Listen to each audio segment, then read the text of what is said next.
ఇక కూటమి ప్రభుత్వం అభివృద్ధితో పాటు పెద్ద ఎత్తున సంక్షేమం అమలు చేస్తోందని మంత్రి నిమ్మల రామానాయుడు అన్నారు. ఉభయ గోదావరి జిల్లాలో గ్రాడ్యుయేట్ ఎమ్మెల్సీ ఎన్నికల్లో కూటమి అభ్యర్థి పేరా బత్తుల రాజశేఖర్ను గెలిపించడానికి గ్రాడ్యుయేట్స్లు సిద్ధంగా ఉండాలని అన్నారు. గత ఎన్నికల్లో ప్రజలు వైసీపీకి 11 సీట్లు ఇచ్చినా వారి పద్ధతిలో మార్పు రాలేదని విమర్శించారు. రైతుల గురించి మాట్లాడే నైతిక వైఎస్ జగన్కు లేదని మంత్రి నిమ్మల చెప్పారు.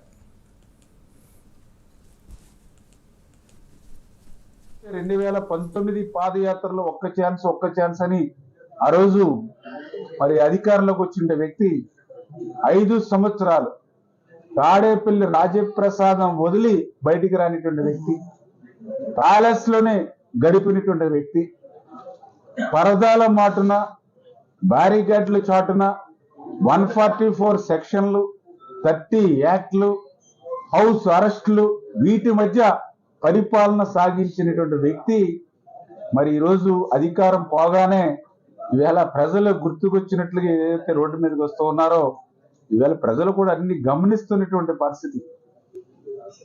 అందులోనూ కూడా పర్టికులర్ గా అతని వైఖరి కూడా ఏమీ మారలేదనే విషయాన్ని కూడా ఈవేళ ప్రజలు గమనిస్తూ ఉన్నారు. 5 సంవత్సరాల ఆయన వైఖరి, ఆయన మనస్తత్వం, ఆయన పాలన చూసే 11 సీట్లు రాష్ట్ర ప్రజలు ఇస్తే ఆ యొక్క ఓటమి నుంచి పాఠాలు నేర్చుకోకుండా, ఆ ఓటమి నుంచి గుణపాఠం నేర్చుకోకుండా మళ్ళీ అదే వైఖరి